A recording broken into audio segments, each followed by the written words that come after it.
If you want to listen to all of the episodes of this series right now, early release and ad-free, plus a whole host of extra fan club benefits, head to museumofpopculture.supportingcast.fm. Or if that's too much of a mouthful, just click on it in the show notes, which is the description bit that no one reads. Hello and welcome. I am Josh Widdicombe. For today, I'm the curator of a place of incredible artefacts and exhibitions, a place that stores the greatest thing on earth. This is my Museum of Pop Culture. As a self-confessed pop culture obsessive, I love the geniuses, the scam artists, and dare I say it, the absolute madmen that have made the records, shows and films that we love. In each series, I will tell you a story of unlikely triumph and usually an enjoyably crushing failure, featuring celebrated stars that in any other industry would probably be politely sacked. It's a show for people more interested in David Hasselhoff than David Lammy, Elizabeth Taylor than Queen Elizabeth I, which, let's be honest, is all of us.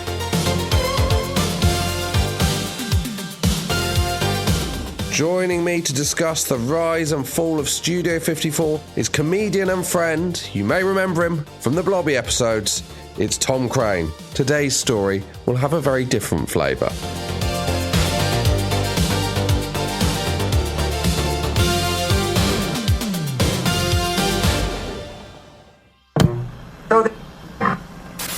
Ice cold Coca-Cola.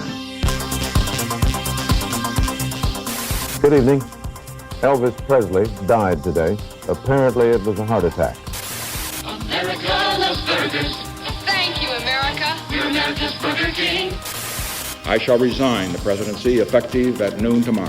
Vice President Ford will be sworn in as president at that hour in this office. I drive Ford pickup because my daddy told me they're built tough. Right, Daddy? For it seems now more certain than ever that the bloody experience of Vietnam is to end in a stalemate. It's Star Wars, the blockbuster movie that's drawn massive crowds around the country. Good evening. For most New Yorkers in most parts of the city, it was a day of being powerless.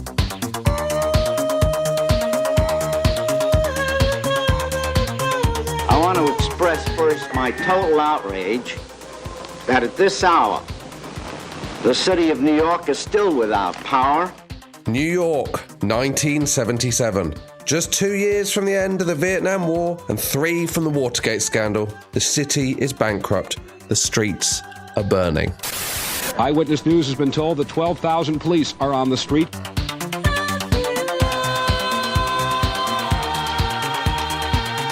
By 9:30, over 3,000 people have been arrested for looting and disorderly conduct. But as the nation tries to rebuild, behind one unmarked door, a revolution is about to begin. Studio 54, the most infamous nightclub in the world, where art, music, film, and most importantly, decadence collide. It's 3 a.m. in Manhattan, and still at Studio 54, people crowd the doors, hoping to get in. Celebrities, sex, drugs, scandal. For those fortunate enough to get in, the nightclub has it all. And for a brief moment, it feels like it is the centre of the universe.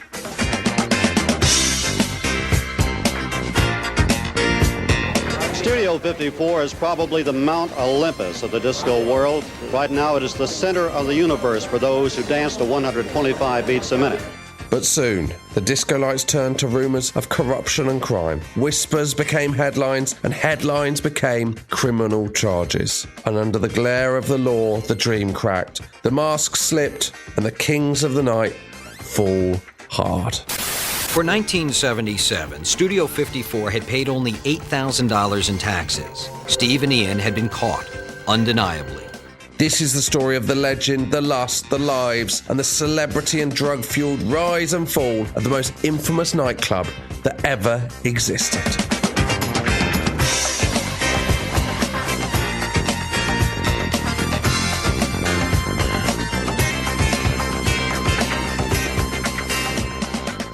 Tom Craine, hello.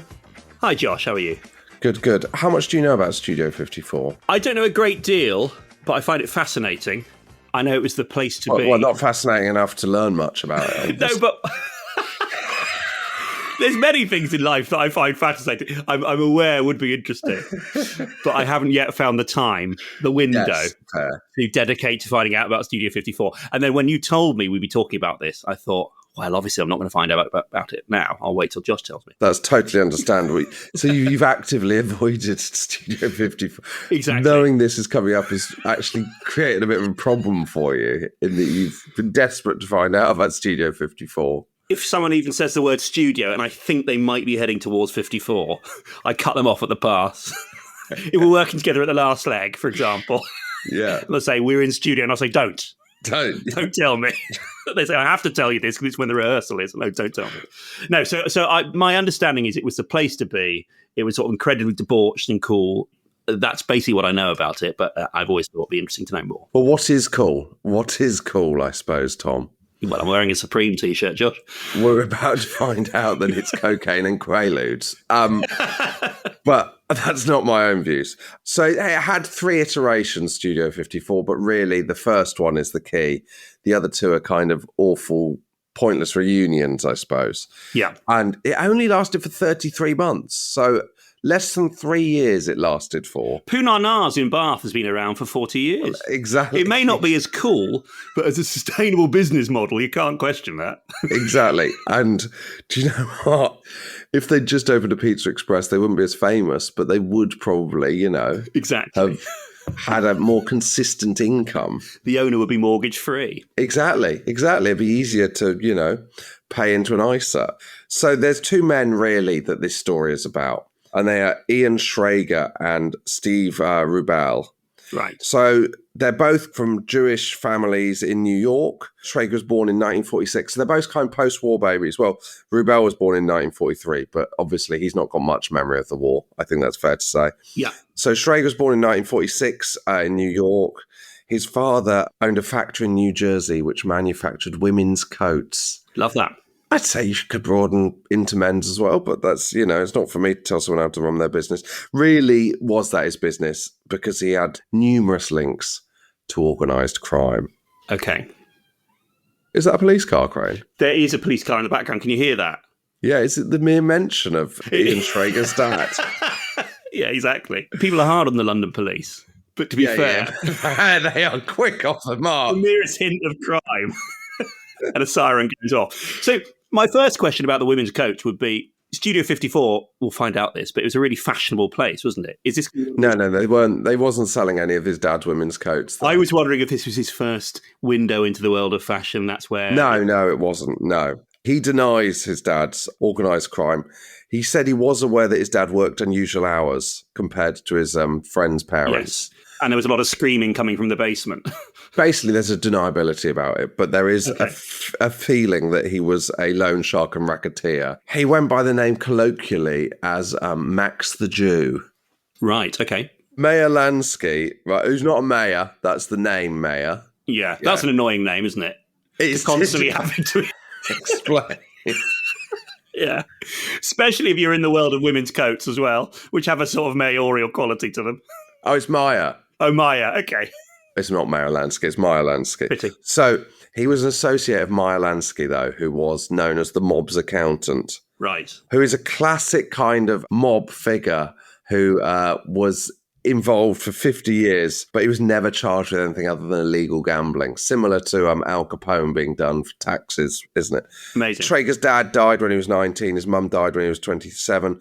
By then, he trained as an attorney at Syracuse University, and that is where he met Steve Rubel. So Schrager's kind of the serious one, the money man, and Rubel is the fun one. I mean, there's an argument that he's too fun. Right. At points. But he grew up in a Jewish family in Brooklyn.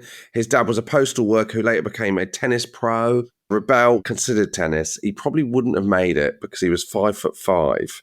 He was a very short boy. He described one of the horrors of his childhood was every Friday afternoon when his father would measure his sons. Were they going to the theme park the next day? What was going on? So what? What an awful thing. Every week, every Friday afternoon to measure your sons. That's too quick an interval to see any discernible change. Exactly. So you're never going to feel any growth. Yeah. It's very much the watched pot never boils situation.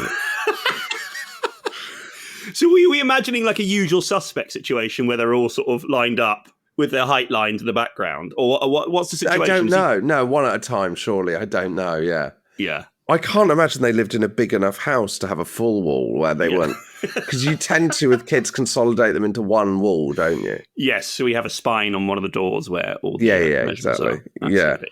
What are your views on the idea of sort of being a gangland accountant?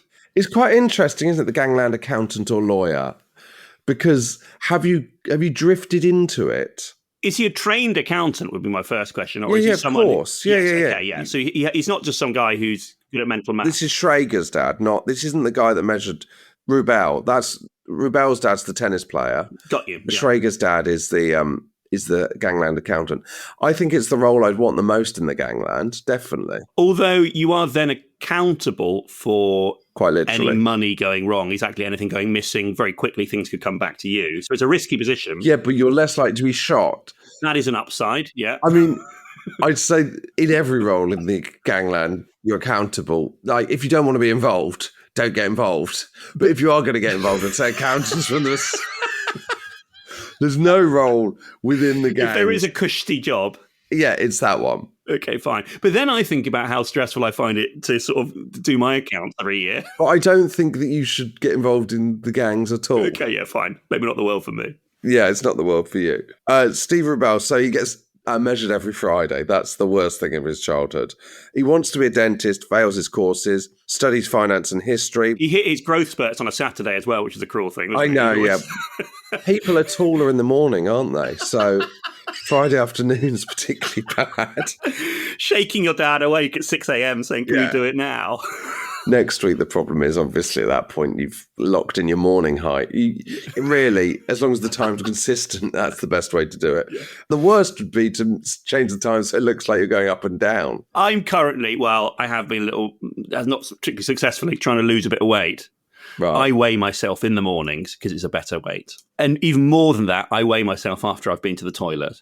That's what I do. Yeah, I think that's fair. That's the best reading I'm going to get on this information. But then the next day, you're competing with your best score. Yes, that is true. But it feels better. And occasionally, as a little treat, I'll weigh myself just before bed so I can compare myself to the two readings and go, wow, what a dramatic change. What I find astonishing about that is I don't know how I'm losing weight overnight. Yes. Well, I suppose it's just your body keeping you alive and burning calories naturally, isn't it? No, but where are they going, Tom? But don't they just burn up? Isn't that what happens? The organs pumping, the heart, all of these things but matter still exists. That is a good question. Matter doesn't just burn up into nothing. It has to still exist. That's a really interesting question. I don't have the answer for it. Well, there you go. So that's why you shouldn't become an accountant. Sweat? You don't sweat pounds of sweat a night. Anyway, Steve played tennis, right, at Syracuse University, but that put him off tennis because he said, I'd see these great old tennis players in the stands, drunk and talking about the past, and I didn't want to peak so young. I didn't know that happened in the tennis world, that the kind of former tennis players are turning up drunk, kind of to watch the young ones imagining their early days. Oh, that's heartbreaking. It is kind of heartbreaking, isn't it? It reminds me a bit of The League of Gentlemen. They had a character who was an ex-rock star. Yes. Who had his brief period in the sun, who would go and see the young bands performing and say, it's a tough industry, lads, or whatever it was. And I suppose the worst thing for Steve Rubel is he does kind of choose an industry where he peaks young, but there we go. Yeah. Syracuse University was quite a kind of fun, exciting place to be. During the late 60s, Professor Sarah Short, nickname Sally, not a good enough nickname. Okay, yeah. Sarah Sally Short, to capture a student's attention on the first day, she rode in on a motorcycle down the aisle in the lecture hall. What? Isn't that cool? That's amazing. It made such news that it appeared in the Saigon Times. And what was she teaching? I don't know what she was teaching, actually. Motorcycle maintenance. The engine is clearly spluttering and struggling. Yeah. What's the problem? Diagnose the problem. You should be able to hear the issue. Yeah. By the time you're done here. I'd find it difficult, no pun intended with the gear shift, but the gear shift into doing the lecture. Mm. Do you think she's making it part of the lecture? Or do you think, like... Well, I think you have to reference it, don't you? Yeah, you have to... I mean, I think... You can't just sort of step off and go, anyway, Dickens. I think it's the sort of thing that I would have loved when I was 18, but let's say I went back as a mature student. If I went back now to study... Come on now. I don't know, English literature or whatever... That I'd be like, this. I've immediately lost all respect for you. This is a shame, isn't it? Yeah. Why do you have to do this? Why do you have to do this to us? Yeah. It's too loud. It's loud enough outdoors, a motorcycle. But indoors, this is unbearable. Everyone's coughing. There's another less exciting story from this university. Cartoonist Bob Mankoff. The rule in the student cafeteria was that students had to wear socks. Right. Okay. And as a form of mild protest, he painted socks directly onto his bare ankles and feet. What? So this is one of the students, or one of the... Yeah, one of the students. Right. But why not just wear socks? Yeah, I know. Fucking grow up. It's not a great, Come on, mate. have a word with yourself. Yeah. I think if you find yourself painting your own feet to look like socks, you haven't won. I'm not seeing that as a victory. So I'm getting the Dulux out. Yeah. I'm eating my cornflakes and painting my feet. This isn't 1-0 me. I don't want to come across as a square, but when the guy's painting on the socks and when the woman's on the motorbike, there's part of me that'd be like, oh, come on. It does feel like those two need to be together, though, doesn't it? Yeah, come on, guys. That's the beginning of a movie where they end up in love. Painting on leathers and driving off into the sunset. So they meet at this college in the Sigma Alpha Mu fraternity. Schrager becomes president of. Schrager's the kind of sensible one. Schrager says, I remember I was having a fun wrestling match with a tall basketball player. He was trying to rip my underwear off or something. And of course, I wouldn't give up. I think that made an impression on Steve, so we became friends. Yeah. My friendship with Steve was always very close from the moment we met. We both came from Brooklyn, lower middle class working families, everybody upwardly mobile and ambitious, and everyone wanted their kids to do better than they did. Steve was an extrovert and I'm an introvert, but inside, values-wise, essence-wise, we were the same. So they're a kind of odd couple, but with these clear things in common. I'm so glad I didn't go to university with a fraternity, by the way. Yeah, I'd have had a breakdown. And also, I could see the first day being told I had to go through some kind of hazing and me saying, I'm just not going to go to university anymore. Yeah, that means. Exactly. And then just going back to Bath and telling Mum it's not for me. First the woman turns up on a motorbike and now I'm going for a haze. This is not what I signed up for. I just wanted to study accountancy so that I could get in with the mob. So I want to wear actual trousers rather than painting on my trousers. Well, later on, if you are not comfortable with nudity, Tom, or people painting stuff on them, you're not going to enjoy Studio 54. Okay. But we will come to that, as I say. So Rubel leaves, and this is around the time of the Vietnam War, so he's draft material, right? And he fears he might be headed to Vietnam, but he manages to talk them into military intelligence unit in the Army Reserves. That's him and his mate, Bob. And then he moves into restaurants. So Rubel's brother, Don, tells a story that basically there was a company that at the time was called Steaks and Ale. Right. And they were being franchised. So this is where it all starts. Steve finds a great location for a Steaks and Ale, and it's so good that the parent company just decide to use that location for themselves, and they cut him out of it. Oh, wow. Brutal. Don says, I remember the night it happened. He was furious. He stayed up all night, chewing up pencils and breaking pencils. And by the next morning, there was just fragments of pencils in his room.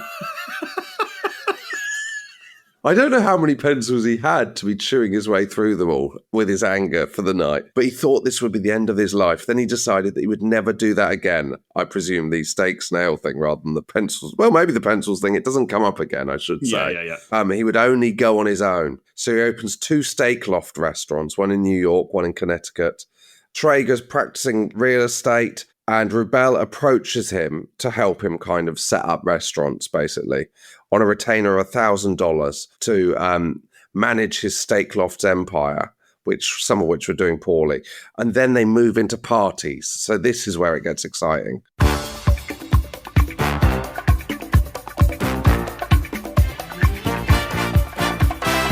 Rubel and Traeger, they basically introduced to the dance kind of disco market in 1975 by a man called John Addison at a place called Le Jardin. And they start going out partying in the Le Jardin, which is a gay club. So Rubel is gay, but he never comes out to his parents. I was going to say even when he dies, obviously not when he dies, but like... It was on his gravestone, was it? No, so he never comes out to his parents. Yeah. But so they go to the gay club Le Jardin. This is Rubel gets heavily into Quaaludes and cocaine. And Schrager's incredibly impressed by gay culture because it's like so many different groups of people. They're breaking down social barriers of race and class. And he's most impressed, he says, because people are willing to stand in the pissing rain to spend loads of money. Right, okay. Okay. So he, the lawyer, and Steve, the restaurateur, would be the perfect combination to enter the world of parties. So Schrager and Rubel are introduced to a man called John Addison and a man called Morris Brahms, who are nightclub owners and cousins. And they go by an incredible nickname because they are kings of the nightlife and they are known as the Night Lords. That's wonderful. I love that. They basically dominate the New York nightclub scene, so they're known as the Night Lords. And their cousins, Addison's come over from South Africa. They're basically the opposite. Brahms is middling height, straight, dressed like a businessman. Addison is tall, gay, secretive and elegant. Addison is signed, he's a model with the Ford agencies, and he's opened up a juice bar not far from the Ford model agency called Together. So Brahms has been in the restaurant business, but he moves into the nightclub business because he says, when I saw how many people were going out at 12 o'clock at night and paying $5 for a Coca-Cola and $5 for admission, and I had a restaurant and I would get 35 cents for a Coke and they would scream and yell it was too much money. And Le Jardin is essentially a kind of gay club, but there's full of like very attractive women. One of the reasons that gay discos get so popular at this point is like attractive women can go there without being hit on. Interesting, okay. Because obviously people like you in the straight discos are quite problematic around women. Of course, yeah, absolutely. Yeah. And so it's a chance to get away from people constantly cracking onto them like you. A breather. Exactly, a breather from your testosterone. So the Night Lords, yeah, they're sort of like known figures around the New York scene. They run a lot of New York nightclubs, the Night Lords. Do you think you'd enjoy that kudos of being out and about and being people? Of being a Night Lord? In my day, I'd have loved to have been a Night Lord. Absolutely. Would you not have wanted to be a Night Lord? Not now, because immediately I'm thinking about the need to sustain that and it being Monday and you're knackered and I'm like, I just don't want to go out again. They weren't, well, I don't know actually whether they were in their 40s and had kids, but certainly Rubel and Schrager were young. Yeah, okay, fine. To give you an idea of the kind of nightclubs that we're talking about, Flamingo, which was a gay club that Brahms loved, regularly had a live pig that would eat copies of Vogue and Harper's Bazaar that people would toss into its pen. What? That's what we're dealing with here. I thought it was like New York was like sexy. It is sexy. It's copies of Vogue and Harper's Bazaar. It's a pig. I've got a problem with the magazines. Brahms and Addison and Rubel and Schrager agree a deal. The Night Lords agree a deal with Rubel and Schrager for a 5-club deal, profits to be split 4 ways. And they start with a place called the Enchanted Garden in Queens. Okay. It's opened in December 75 and it's located on an old golf course. Obviously, Queens is quite far out of town. Yeah. But it attracts 2,000 people each weekend. Wow. And they'd fill 2 school buses with celebrities and ferry them out to the old golf course in Queens for these events. Half of whom have brought their golf equipment and haven't heard the news. Yeah, and the other half have got like copies of Vogue to be eaten by a pig. Wow, I love that. The Enchanted Garden is such a great name for a nightclub as well. Yeah, and so the first theme is 1001 Nights. Listen to this. They had supermodel Pat Cleveland, right? And they have real camels and elephants. And the bartenders are dressed as sultans. Pat Cleveland does not sound like a supermodel to me. Pat Cleveland, someone who played right back for Blackburn. Or like a local, like, American politician, like a local mayor. Absolutely. Yeah. Provincial radio DJ? Yeah. You're listening to Pat Cleveland in the mornings. But Pat Cleveland was a supermodel, and the camels and the elephants were real, right? So real camels and real elephants are at the Enchanted Garden? I told them to have camels, real camels, and elephants. I mean, he doesn't outline whether the elephants were real, but the camels were. Okay. Or, well, he told them to have real camels. They might not have done it, I suppose. We don't know. Every night, Steve goes to the bars and talks to people, and Schrager plays with the lights. That's like, Steve's like the front-facing element of it, if you know what I mean. Yeah. And it's here where they meet their future third partner in Studio 54, Jack Ducci. Great name. He has a bar mitzvah there. And they do say it's the first time I've seen a bar mitzvah in a discotheque. Right, okay. And they are the three that go on to kind of own Studio 54, but Jack Ducci's the silent partner. Bar mitzvah's another good name for a club as well, by the way. Bar mitzvah, great name for a club. It might create some problematic bookings. Yeah. Uwe Harden is the man, though, that found Studio 54. He is from Hamburg. He's blonde with blue eyes, the ideal Teutonic male, according to a Finnish model, Ulla Maijamäki. He was a brainless pretty boy, much like ourselves, Craine. I feel so seen. Would you like to be a brainless pretty boy? Rather than sort of brainless and rather average looking. Yeah. Yeah, I'd take it. Yeah, fine. It's a step up on one of the sides, isn't it? So he moves to Manhattan after his marriage goes wrong. He marries a model in 1973, Barbara Carrera. We're all very young, travelling all over the world. Uwe protected me, she says. He was very into hallucinogens and coke. Everyone's into coke, let's be honest, at this point in the story. I don't mean that generally, I mean in this story, right? Yes. And so Uwe wants to start this club, right? There's a guy called Errol Weston who claims to have named it. He said, I named it the Studio because the address was 254 West 54th Street. A roundtable conversation someone threw out the name Studio 54. It was the address. The concept of the studio, movable sets, the actors being the audience being the actors was mine. 100%. No one else's, unquestionably. However, another friend of Harden is called Yoram Polanyi. He's a British Israeli who lives in the Bahamas, right? And he visits New York 2 or 3 weeks later. And he says CBS had moved their television operation to the West Coast, which is why the studio was open, but they were maintaining the place. They had a crew in there, just a skeleton crew. It was an actual studio. It was where they filmed the $64,000 Question and not Take Your Pick, but another one of those game shows. And then they moved moved that to LA. So they were left with this studio. Oh, interesting. And that's why it has a balcony, which looks down on everything as well, because it's a studio where, I mean, you don't get that in TV studios these days, but like, yeah, it had a balcony where you could look down on everything. TFI Fridays? Well, I did say these days, and we're showing our age that you've just named something that's 25 years old. We're still available on YouTube. It's just... Everything's contemporary via YouTube. What is time at the end of the day, Tom? What is happening now? We don't know when people are listening to this. Maybe they're listening 1,000 years in the future. If so, that would be a surreal outcome for the podcast industry. Yeah, and if they are, hello, hi.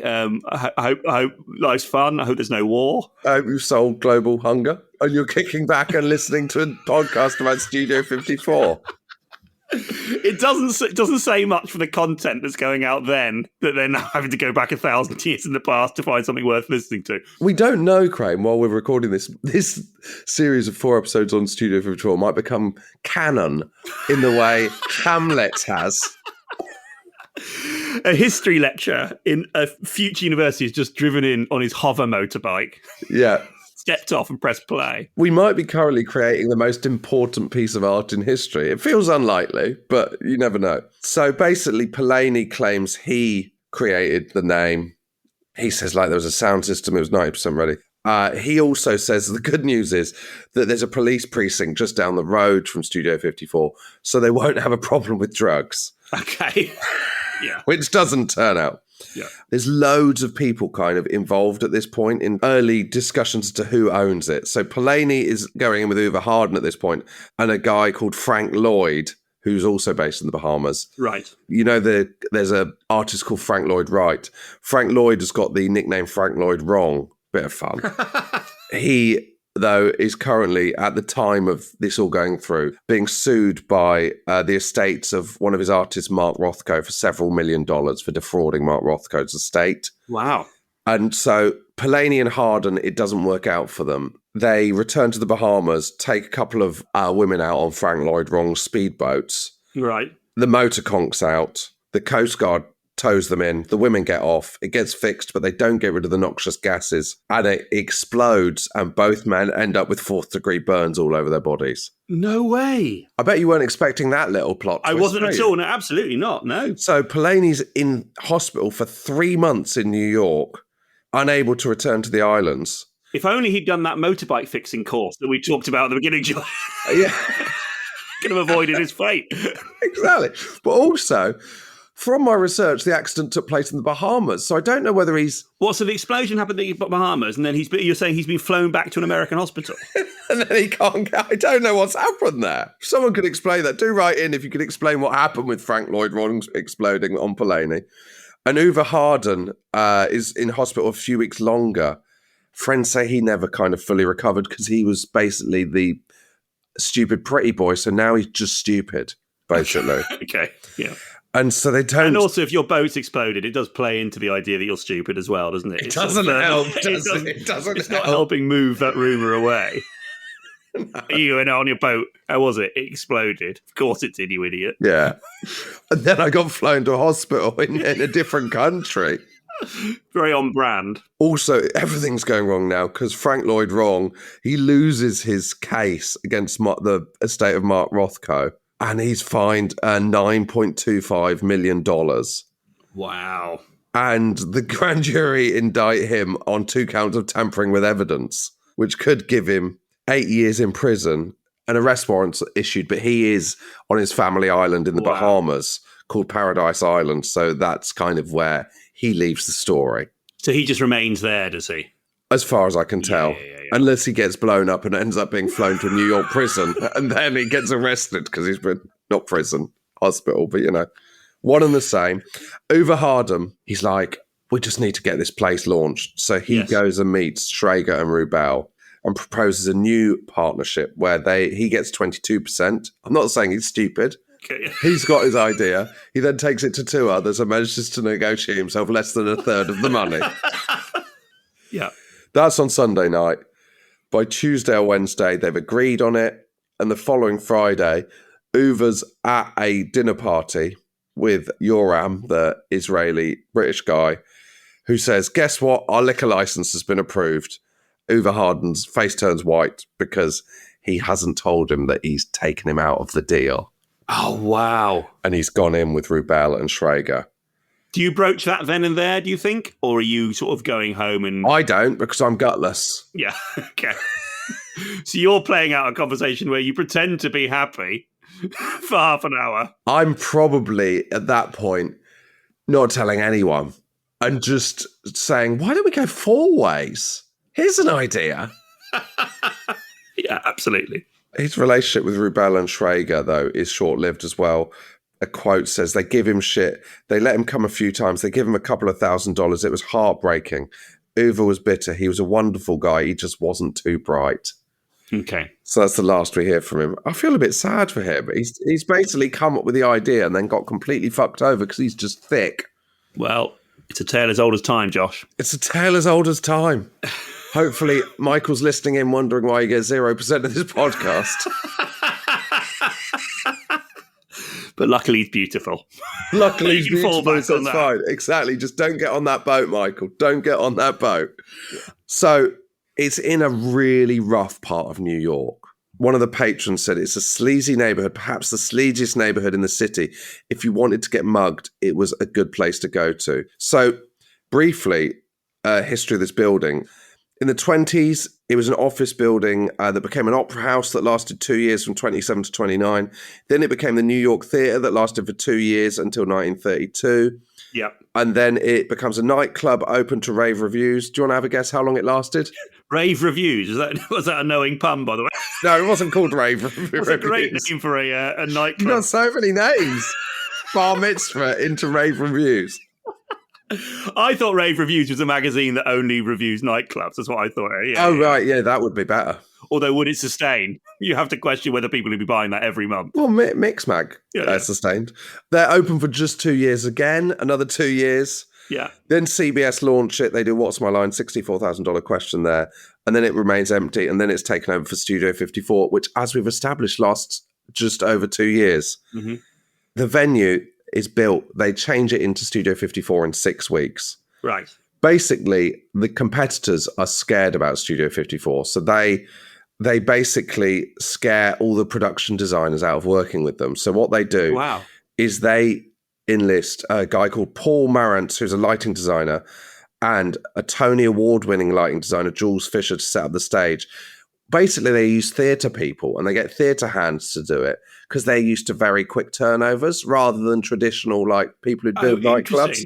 Yeah. And so basically, they build this lighting system that's so elaborate, it needs 3 people to operate it with these 16-foot high poles. And these guys will go on to do the lighting for the Burj Khalifa. Wow. Yeah. And one of them, Fisher, he does the lighting for the Chicago, the movie, and Dreamgirls, the movie. And so it's just a completely different world to normal nightclubs. Most clubs have a single DJ that would run the lights. Studio 54, there's 4 people in the DJ booth. I mean, also the fact that at this point, the DJs were also having to do the lights in other nightclubs is wild. So you're DJing, but you're also trying to keep the lights in time with your songs. That's mad. Yeah. Do you know what? That's when proper DJs were fucking DJs. Also vinyl as well. They're having to beat mix as well. Yeah, I'd like to see bloody Fatboy Slim also running the lights. Thank you very much. Feels like quite a cramped beat DJ booth though. What, 4 people? With 4 people in there. Yeah. Like the Flintstones car. Yeah. It's not as cool an image. Traditionally, the image is with the sole DJ controlling the energy of the room. That's sort of sexy. 4 people crammed in like they're in a smart car. 3 of them lighting guys. Like craft work. It's not as sexy, is it? Do you want a nice image, though? When they were painting the ceilings, they used a ladder and a 30-foot long paintbrush. That's amazing. Isn't that cool? That must be surely like a roller on the end of a stick. It's not like a massive version of an actual paintbrush, is it? No, it's not just like Art Attack. Just to be clear. And that isn't how Michelangelo did the Sistine Chapel either. No, exactly. So there's the balcony, right? Which is... How big was the tin of paint?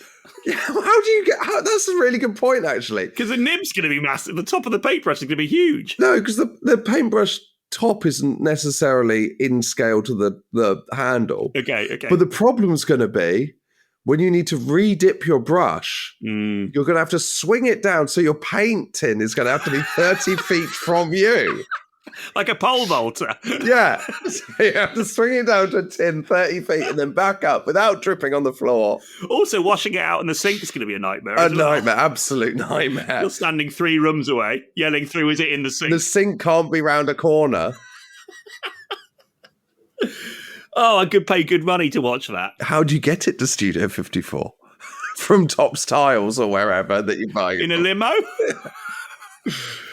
Anyway, the balcony. You've got the balcony from the theatre. The other thing from the theatre is the dance floor. What do you know about theatre stages, Tom? Well, they're sloping, aren't they? They're sloped. So they don't want a sloped dance floor because that's bad for dancing.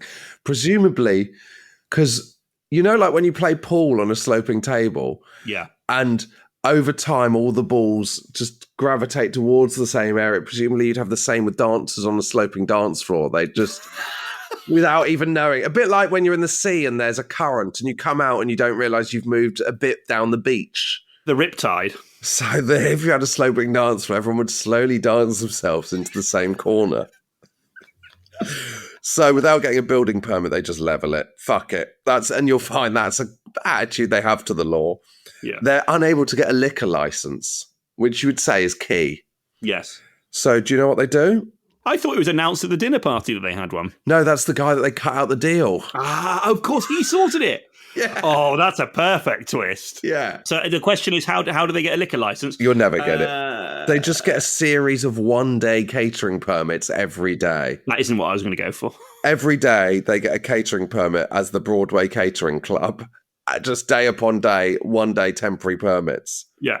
Okay. And to give you an idea, as we approach the opening, and the opening is one of the great stories ever told. The opening night is insane. Yes. The day before the opening, a young man, Michael Ovington, walks past the door of this club and he goes, I got this feeling something is going to happen here. So he just asks for a job and they hire him as the janitor. And that's that is the magic of the place, Tom. I have a feeling that he's dropped into about 12 other businesses on his way down that road saying, I have a feeling something's going to happen here. And they said, sorry, there's no jobs here at Subway. And he's moved on to the next one. I have a feeling so. No, we're fully staffed at McDonald's, I'm sorry. And eventually, after a morning of failures, something does happen there. Yeah. And that brings us on to the opening night in 1977, which occurs in a New York that is the bleakest place you can ever imagine.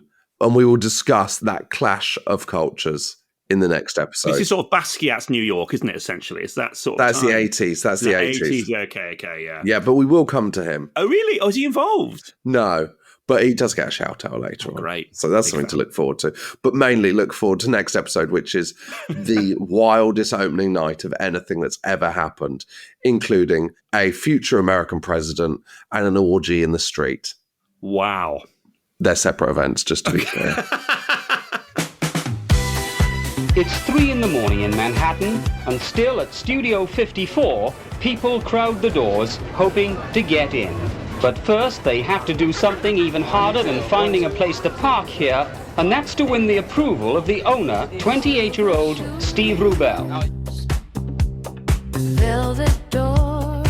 Most people don't make it, but that doesn't stop them turning up night after night to take part in this slightly absurd ritual in which dignity matters much less than being able to boast later you actually got inside.